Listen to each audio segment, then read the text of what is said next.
Elon Musk by Ashlee Vance. दुनिया में ऐसे बहुत कम बिजनेसमैन हैं जो कि एलन मस्क की तरह हैं, जिन्हें लोग फॉलो करते हैं।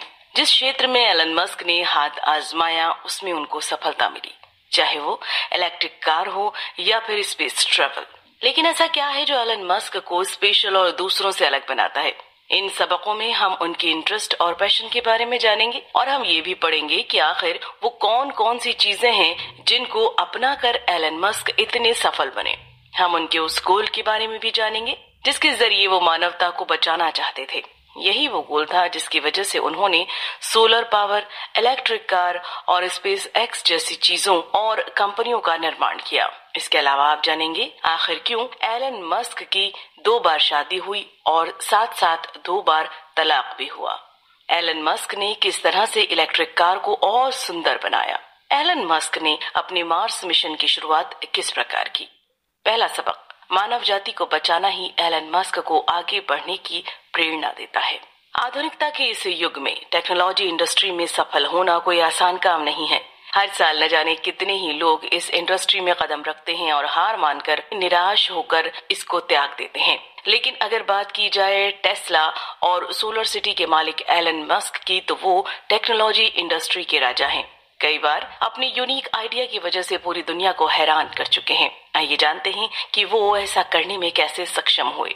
एलन मस्क की सबसे खास बात यह है कि वो दुनिया को एक अलग नजर से देखते हैं। उनका मकसद सिर्फ पैसा कमाना नहीं है, उनका मकसद इंसानियत को बचाना है। उनके हिसाब से जल्दी ही धरती पर जीवन जीने हेतु चीजें चाहिए होती हैं, उनकी कमी हो जाएगी और इसीलिए वो मार्स पे जीवन की खोज कर रहे हैं। उनका सिर्फ एक ही काम है, मानव जाति को बचाना। एक बार जो चीज उनके दिमाग में बस जाती है तो फिर एलन मस्क उसको पूरा करके ही छोड़ते हैं। एलन मस्क अपने लिए अनरियलिस्टिक गोल्स निर्धारित करते हैं और फिर उसके बाद उनको अचीव करने के लिए जी जान से लग जाते हैं। कई बार वो अपने साथ काम करने वाले कर्मचारियों को फ्रस्ट्रेशन में आकर गाली भी दे देते हैं। ऐसी ही एक घटना हुई जब उनकी कंपनी के एक कर्मचारी ने कंपनी के इवेंट में आने के बजाय अपने बच्चे के जन्मदिन पर जाना ज्यादा उचित समझा। इस बात को लेकर एलन मस्क उस कर्मचारी पर भड़क गए। एलन मस्क का मानना है कि अगर आपको दुनिया को बचाना है तो 100% योगदान दें और अगर आप 1% भी कम देंगे तो आपकी कोई जरूरत नहीं है।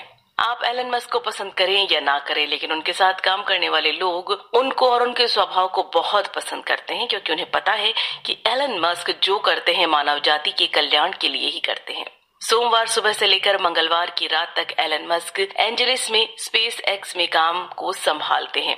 उसके बाद बुधवार सुबह से गुरुवार तक वो सिलिकॉन वैली में मौजूद टेस्ला के हेड ऑफिस में समय व्यतीत करते हैं। एलन मस्क की तरह जीवन जीना बहुत कठिन कार्य है। दूसरा सबक, एलन मस्क का दुखद बचपन उनके अभिनव और महत्वाकांक्षी चरित्र का कारण बना।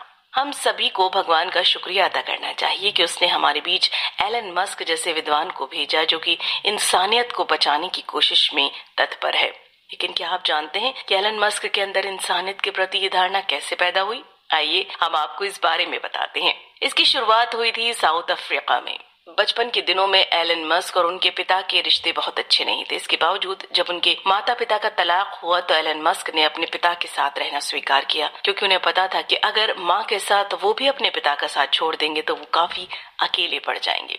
स्कूल में भी माता पिता के रिश्तों को लेकर एलन मस्क को काफी कुछ सुनना पड़ता था। एक बार तो एक लड़के के साथ उनकी झड़प भी हो गई थी, जिसकी वजह से उनको काफी चोटें आई थी और वो 1 हफ्ता स्कूल भी नहीं जा सके थे। उस सब से पार पाने के लिए मस्क ने रीडिंग शुरू की और खुद से पढ़ाई करना शुरू की। मस्क पूरी की पूरी एनसाइक्लोपीडिया पढ़ लेते थे और उनको उसमें लिखी हर बात याद भी रहती थी। हिटचकर्स गाइड टू द गैलेक्सी एक ऐसी किताब है जिसने एलन मस्क पर सबसे ज्यादा छाप छोड़ी। उसे पढ़ने के बाद उन्होंने जाना कि किसी के द्वारा पूछे गए सवाल का उत्तर देना कठिन काम है, लेकिन जो काम उससे ज्यादा कठिन है वो है सही सवाल का चयन करना। अपने जीवन के शुरुआती दिनों में एलन मस्क काफी कुछ जान चुके थे। हाई स्कूल शुरू करते समय सोलर एनर्जी, स्पेस रॉकेट तथा अन्य ग्रहों पर जीवन के बारे में उनकी रुचि बढ़ती गई। जब वो सिर्फ 12 वर्ष के थे तब उन्होंने ब्लास्टर नाम की एक वीडियो गेम का निर्माण किया और उसे $500 में बेचकर बिजनेस के बारे में जाना।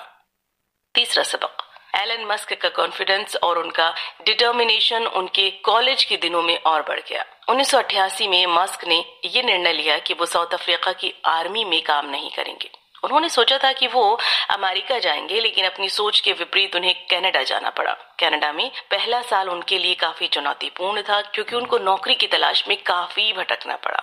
उन्होंने कनाडा में एक विश्वविद्यालय ज्वाइन किया, जहां पर उनका आत्मविश्वास जगने लगा और उनके जीवन में एक नया मोड़ आया। मस्क के लिए कॉलेज हाई स्कूल से ज्यादा प्रेरित करने वाला था, क्योंकि कॉलेज के दिनों में वो काफी खुल गए।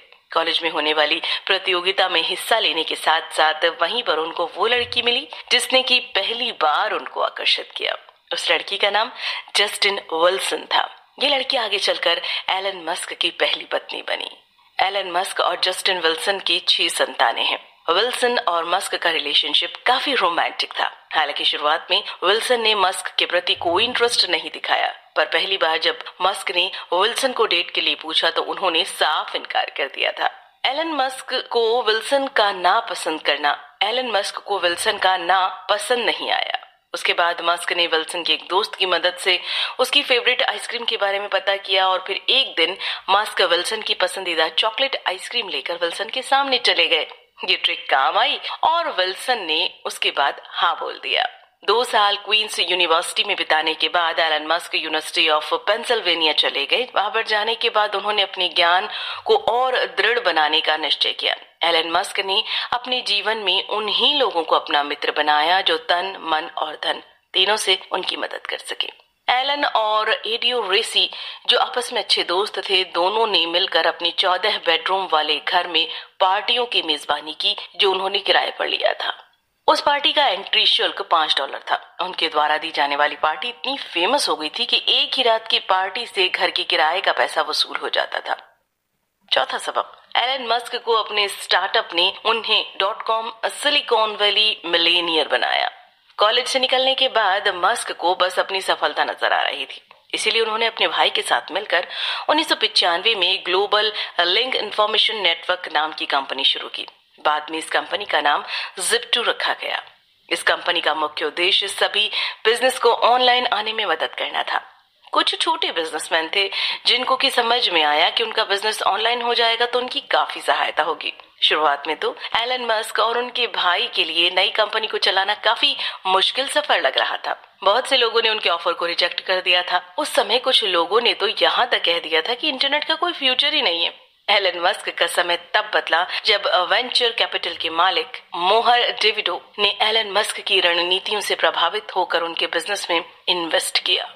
डेविडो को एलन मस्क की एनर्जी और ड्राइव की बातों पर काफी भरोसा था। कुछ समय बाद ऐसी घटना हुई कि उन्होंने एलन मस्क को हटाकर किसी और को सीईओ बना दिया। साथ ही साथ उन्होंने कुछ ऐसे इंजीनियर्स को भी काम पे रखा जो कि कोडिंग जानते थे।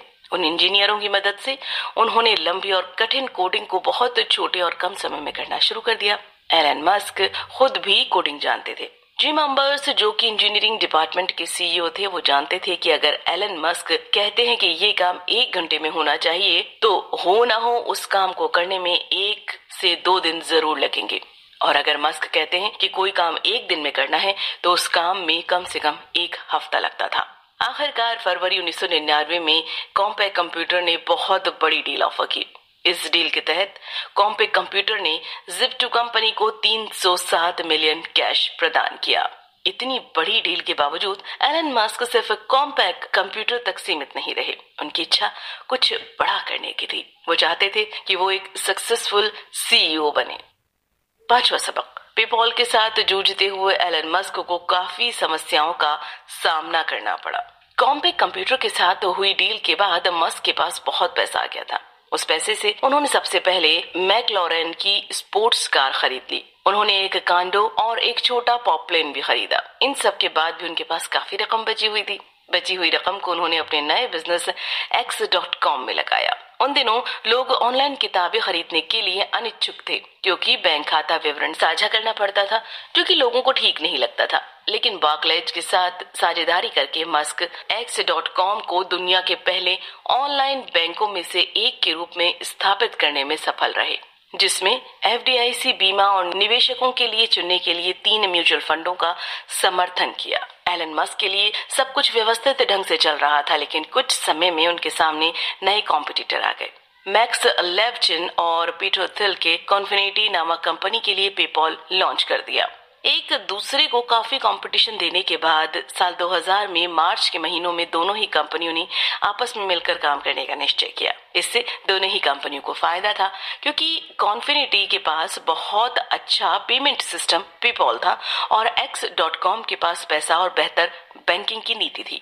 लेकिन ये कोलैबोरेशन ज्यादा दिन तक नहीं चल सका, क्योंकि जल्दी ही पीटर थिल ने रिजाइन कर दिया और उनके बाद लेवचिन ने भी रिजाइन करने की धमकी दी। एलन मस्क को लगा कि अब वो अकेले दोनों कंपनियों के बीच खड़े हैं। कंपनी के ज्यादातर कर्मचारी पेपॉल के समर्थन में थे, लेकिन इसके बावजूद एलन मस्क अपनी कंपनी X.com के साथ लगे रहे और जूझते रहे। इतनी मेहनत के बावजूद सफलता नहीं मिली। हर हफ्ते कंप्यूटर खराब होते थे और वेबसाइट क्रैश कर जाती थी। इसी बीच सिलिकॉन वैली में एक बहुत ही अचंभित करने वाली घटना घटी। एलन मस्क अपनी पत्नी के साथ हनीमून पे गए। उनके जाते ही उनकी कंपनी के कर्मचारियों ने थिल के पास जाकर उनको अनुरोध किया कि वो वापस कंपनी ज्वाइन कर लें, और अगर वो ऐसा करते हैं तो एलन मस्क को दरकिनार कर दिया जाएगा। हुआ भी ऐसा ही। थिल के कंपनी ज्वाइन करने से मस्क कंपनी में मात्र एक एडवाइजर बनकर रह गए। कंपनी का नाम भी बदलकर पेपॉल कर दिया गया। बाद में ये कंपनी ईबे ने खरीद ली। छठा सबक, मस्क अपने दृढ़ निश्चय के चलते अंतरिक्ष के मैदान में उतर गए। 2001 में अपने 30वें जन्मदिन पर एलन मस्क ने लॉस एंजलिस में स्पेस एजेंसी के पास एक घर खरीदा। मस्क हमेशा से ही स्पेस इंडस्ट्री में जाना चाहते थे, क्योंकि उन्हें स्पेस से काफी लगाव था। उसी समय एलन मस्क को पता चला कि स्पेस एनर्जी मार्स पर जीवन तलाशने की खोज में एक चूहे को वहां भेजने की कोशिश में जुटी हुई है। मस्क को ये प्लान बहुत अच्छा लगा, लेकिन उनको इस प्लान में बस एक कमी लग रही थी। उनका मानना था कि चूहे को ऑर्बिट में भेजने के बजाय सीधा मार्स पर ही भेजा जाए। बाद में किसी वजह से ये प्लान सफल नहीं हो सका, लेकिन इसकी असफलता एलन मस्क को स्पेस इंडस्ट्री में आने से नहीं रोक सकी। एलन मस्क ने स्पेस इंडस्ट्री के लिए सबसे पहले काम ये किया कि उन्होंने बहुत ही कम पैसों में स्पेस रॉकेट का निर्माण शुरू किया। 2002 में एलन मस्क ने अपनी कंपनी स्पेस एक्स की नींव रखी। अपने सरप्राइज करने वाले स्वभाव के साथ मस्क ने अपनी नई कंपनी के साथ बहुत सारी कमिटमेंट दे दी और उनको अंततः पूरा भी किया। उन्होंने मई 2003 में पहला इंजन, जून में दूसरा और जुलाई तक पूरा रॉकेट खड़ा कर दिया। उनके द्वारा बनाए गए रॉकेट का पहला लॉन्च उनकी कंपनी के शुरू होने के 15 महीने बाद निर्धारित हुआ। लेकिन स्पेस एक्स को सफल होने में 4 साल लग गए। एलन मस्क के द्वारा लगातार प्रयास किए जाते रहे, लेकिन सभी असफल होते थे। मस्क को पहले से ही पता था कि स्पेस इंडस्ट्री में इतनी जल्दी सक्सेस नहीं मिलती है, इसीलिए उन्होंने कभी उम्मीद नहीं छोड़ी। साल के अंत में 4 साल बाद आखिरकार स्पेस एक्स ने पहला सफल रॉकेट लॉन्च किया। एलन मस्क की मेहनत रंग लाई और स्पेस एक्स वो पहली कंपनी थी जिसने सफलता से ड्रैगन एक्स को अंतरिक्ष में ले जाकर वापस भी लेकर आई। 7वां सबक, मस्क के नेतृत्व में टेस्ला ने दुनिया को भविष्य की इलेक्ट्रॉनिक कार दी।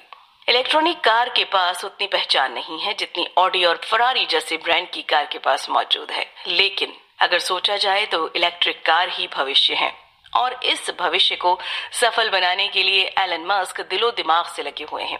मस्क की वजह से ही दुनिया में इलेक्ट्रिक कार का पदार्पण हुआ। ये तब शुरू होता है जब जेबी स्ट्रॉबेल, मार्टिन एयरहार्ड और mark Tarpenning lithium ion battery द्वारा संचालित इलेक्ट्रिक कारों पर काम कर रहे थे। 1 जुलाई 2003 में एबरहार्ड और टारपेनिंग ने टेस्ला मोटर्स की स्थापना की। बाद में स्ट्रॉबेल शामिल हो गए। इन सभी लोगों के एक साथ आने का मकसद यही था कि एक ऐसी इलेक्ट्रिक कार बनाई जाए जो कि फरारी से भी तेज हो। इन सब लोगों के लिए इसके लिए पैसों की जरूरत थी, इसीलिए सबसे पहले ये वेंचर कैपिटल के पास गए, परंतु वहां से इनको किसी प्रकार की मदद नहीं मिली। बाद में एलन मस्क ने $6.5 मिलियन का इन्वेस्टमेंट करके इनको मदद प्रदान की। साथ ही साथ मस्क कंपनी में शेयर होल्डर और कंपनी के चेयरमैन भी नियुक्त किए गए। मस्क का मानना था कि इलेक्ट्रिक कार के आधुनिक होने से वो और ज्यादा पॉपुलर हो जाएंगे और साथ ही साथ इससे प्रदूषण का प्रकोप भी कम रहेगा। धीमी शुरुआत के बावजूद टेस्ला एक सफल कंपनी बनकर उभरी। 2012 में टेस्ला ने एक सेडान मॉडल लॉन्च किया जिसने की टेस्ला की तस्वीर बदल दी। निरंतर इंटरनेट एक्सेस और एक सेंसर के साथ आई इस कार में ड्राइवर को एक बटन को छुए बिना इंजन शुरू करने की अनुमति थी। इसे कंप्यूटर विद व्हील्स के रूप में संदर्भित किया गया। 2012 के अंत में इस कार को कार ऑफ द ईयर का खिताब मिला। ग्राहकों ने इस कार को 100 में से 99 नंबर दिए। कई लोगों का मानना था कि अब तक की ये सबसे बेहतरीन कार है। ये मस्क के लिए काफी बड़ी सफलता थी, लेकिन अगर हम एलन मस्क के दृढ़ निश्चय को देखें तो ये हमें काफी छोटी प्रतीत होगी। 8वां सबक, सोलर सिटी से लेकर टेस्ला तक मस्क की कंपनी यूनिफाइड है। एलन मस्क की लोकप्रियता लगातार बढ़ती गई क्योंकि अपनी तीनों ही कंपनियों के द्वारा उन्होंने सिर्फ मानव जाति के अच्छे भविष्य के लिए काम किए, साथ ही साथ उनकी कंपनियों ने बहुत प्रॉफिट भी कमाया। चाहे वो टेस्ला हो, स्पेसएक्स हो या फिर x.com, सभी ने मार्केट में अपनी अलग छाप छोड़ी। मस्क का अगला उद्देश्य था कि वो सोलर इंडस्ट्री में अपना हाथ आजमाए, लेकिन स्पेसएक्स के बाद उनके पास थोड़ी पैसों की कमी हो गई थी। इसीलिए जब उनके भाई कुछ बिजनेस करना चाहते थे तो उन्होंने मस्क से सलाह मांगी, तो मस्क ने उन्हें सोलर इंडस्ट्री में जाने का सुझाव दिया। करीब 2 साल पूरी तरह जचने के बाद मस्क के दोनों भाई सोलर इंडस्ट्री में गए। उस समय सोलर पैनल काफी मशहूर थे, लेकिन इनकी लागत बहुत महंगी पड़ती थी, जिसके कारण लोग इनसे दूर भागते थे। इसीलिए उनके भाइयों ने लोगों की मजबूरी को समझा और उसके हिसाब से काम करना शुरू किया। इस काम में मस्क ने अपने भाइयों की काफी मदद की और इसलिए मस्क को सोलर सिटी नामक उस कंपनी का चेयरमैन भी बनाया गया। आगे चलकर ये कंपनी अमेरिका की सबसे बड़ी सोलर पैनल की कंपनी बनी। साथ ही इस कंपनी का नाम अमेरिका की बड़ी कंपनियों के साथ शुमार होने लगा, जैसे वॉलमार्ट। 2014 में इस कंपनी की कीमत लगभग 7 बिलियन की हो गई थी। मस्क के सारे बिजनेस आपस में जुड़े हुए थे, जैसे कि सोलर सिटी जो सोलर पैनल बनाती थी वही टेस्ला में काम करने आते थे। वो टेस्ला के काम में आते थे और टेस्ला के द्वारा बनाया जाने वाला बैटरी सोलर सिटी में काम आती थी। परंतु मस्क का खास उद्देश्य अभी भी अधूरा था। सोलर सिटी, कार और बैटरी बनाना तो मस्क के उद्देश्यों से काफी अलग था, लेकिन फिर भी वो सिर्फ अपने असली उद्देश्य को पाने के लिए इन सभी चीजों को कर रहे थे। 9वां सबक, हाइपरलूप और बहुत से प्रोजेक्ट के द्वारा मस्क ने एरोस्पेस और ऑटोमोबाइल इंडस्ट्री को और बढ़ावा दिया। मस्क के पास हमेशा से ही बहुत अलग प्लान हुआ करते थे। 2013 में उन्होंने हाइपरलूप को इंट्रोड्यूस किया। साथ ही साथ मस्क ने टेस्ला और स्पेसएक्स को भी और सुदृढ़ बनाने का फैसला किया। हाइपरलूप छोटे सफर को आसान बनाने का एक तरीका था। जैसे कि हम सभी एक ऑफिस से दूसरे ऑफिस तक मेल सेंड करते हैं, उसी प्रकार मस्क ने हाइपरलूप के द्वारा लोगों को एक जगह से दूसरी जगह तक भेजने का प्रयास किया। इस तरह के विचार पहले भी प्रस्तावित किए गए थे, लेकिन मस्क का आइडिया सबसे अलग था। उनका डिजाइन कम प्रेशर में चलता था ताकि पॉड हवा पर तैरते हैं। सभी पॉड एक विद्युत चुंबकीय नाड़ी के द्वारा आगे की ओर बढ़ते हैं और पूरे ट्यूब में मोटर्स पॉड को जरूरत पड़ने पर एक अतिरिक्त शक्ति देते हैं। ये सभी पॉड इतनी तेज ट्रेवल करते थे कि आप 800 मील का सफर 1 घंटे में तय कर लें। इसीलिए लॉस एंजलिस से सैन फ्रांसिस्को का सफर मात्र 30 मिनट का हो गया। हाइपरलूप के अलावा टेस्ला और स्पेसएक्स के लिए मस्क के दिमाग में और अलग प्लान थे। टेस्ला की मदद से 2015 में मस्क एक एसयूवी लॉन्च करना चाहते थे। उनके हिसाब से इस एसयूवी में वो सारे फीचर होंगे जो कि किसी $1 लाख में आने वाली एसयूवी में होते हैं। मस्क इस एसयूवी की कीमत मात्र $35,000 रख रहे थे। हालांकि इस मॉडल को सड़कों तक लाते लाते मस्क को 2 साल लग गए और 2017 में टेस्ला के द्वारा ये मॉडल शोरूम पर पहुंचा। 2014 में मस्क ने दुनिया की सबसे बड़ी लिथियम आयरन बैटरी के लिए गीगा फैक्ट्री बनाने की योजना की भी घोषणा की। ये मार्केट प्लेस में उपलब्ध बैटरियों को बढ़ाएगा, जो टेस्ला कारों को लंबी दूरी पर पहुंचाने के लिए रणनीति का एक महत्वपूर्ण हिस्सा था। यहाँ तक कि रिचार्जिंग स्टेशन तक पहुंचे बिना भी टेस्ला के अलावा स्पेसएक्स ने नासा के साथ कोलैबोरेशन करके इंसानों को स्पेस में ले जाने का प्रोजेक्ट शुरू किया था। स्पेसएक्स ने सैटेलाइट पर भी काम शुरू किया और साथ ही साथ स्पेसएक्स की मदद से मस्क का सपना भी पूरा होता हुआ नजर आया। मस्क का सपना था कि वो मार्स पर जीवन की खोज करें। 10वां सबक, एलन मस्क की पर्सनल लाइफ उतनी सफल नहीं हो सकी जितनी कि उनकी सोशल लाइफ थी। मस्क की पर्सनल लाइफ बिल्कुल अलग थी। उन्होंने 3 शादियां की। एक ही औरत से 2 बार शादी करने वाले मस्क शायद पहले इंसान थे। मस्क काफी रोमांटिक किस्म के इंसान थे, लेकिन कभी कभी वो काफी गर्म मिजाज भी रखते थे। मस्क दयालु नहीं थे। उनकी पहली बीवी जस्टिन का कहना है कि एक बार उन्होंने मस्क से कहा कि वो उनकी बीवी है, ना कि कोई कर्मचारी। तो मस्क ने उनसे कहा कि अगर वो उनकी कर्मचारी होती तो अब तक उन्हें घर से बाहर निकाल चुके होते। 2008 में मस्क ने जस्टिन के साथ तलाक लेने का फैसला किया। उसके बाद मस्क काफी अकेले हो गए और इसी वजह से उनके एक दोस्त ने उनको लंदन घुमाने का प्रस्ताव रखा। दोनों साथ में लंदन घूमने गए और वहीं पर मस्क एक अभिनेत्री से मिले जिनका नाम था तालुला रुले। ये अभिनेत्री आगे चलकर मस्क की दूसरी बीवी बनी। 2012 में निजी कारणों की वजह से दोनों के बीच में तलाक हुआ, लेकिन तलाक के तुरंत बाद उन्होंने फिर से शादी कर ली, क्योंकि मस्क को लगता था कि वो बहुत बिजी हैं और किसी और को डेट ही नहीं कर सकते हैं। लेकिन 2 साल तक शादी निभाने के बाद 2014 में दोनों के बीच फाइनली तलाक हो गया। लोगों का मानना था कि मस्क के अंदर बिल्कुल भी दया की भावना नहीं है। एक बार की बात है कि उनकी कंपनी स्पेसएक्स में काम करने वाली एक महिला मैरी, जो बहुत से काम संभालती थी, उसने काफी समय के बाद मस्क से 2 हफ्तों की छुट्टियां मांगी। मस्क ने उन्हें छुट्टी तो दे दी, लेकिन जब वो वापस आई तो उन्होंने मस्क से कहा कि उन्हें वापस काम करना है। तो मस्क ने उनसे कहा कि अब हमें तुम्हारी कोई जरूरत नहीं है। लेकिन उनकी दूसरी बीवी का मानना बिल्कुल अलग था। उनका कहना था कि मस्क चाहे कितने भी बिजी हों, लेकिन शाम को टाइम पर घर आते थे, बच्चों के साथ बैठकर डिनर करते थे और साथ ही साथ उनके साथ कंप्यूटर गेम भी खेलते थे। कुल मिलाकर एलन मस्क एक एक्सेप्शनल इंसान है। उन्होंने मानव जाति के कल्याण के लिए न जाने कितनी अच्छी अच्छी चीजों का आविष्कार किया है। अपनी पर्सनल लाइफ में वो चाहे कितने भी कमजोर पड़े हों, लेकिन सोशल लाइफ में हमेशा ही सबसे आगे रहने का फैसला किया। मस्क को ना कभी पसंद नहीं आया। स्पेस और ऑटोमोबाइल इंडस्ट्री में इस वक्त विश्व में एकमात्र लीडर हैं, वो हैं एलन मस्क। क्या करें, हमेशा बड़ा सोचें। कभी भी आपके दिमाग में कोई सबसे अलग आइडिया आए तो सबसे पहले आप एलन मस्क के जैसे बारे में सोचें और उसके बाद उस आइडिया को सपने बनाने का सपना देखें, जैसे कि एलन मस्क ने किया। उन्होंने पहले सोचा कि वो चूहों को मार्स पर लेके जाएंगे और एक ऐसी इलेक्ट्रिक कार बनाएंगे जो कि फरारी से भी तेज दौड़े, और उन्होंने ऐसा करके दिखाया।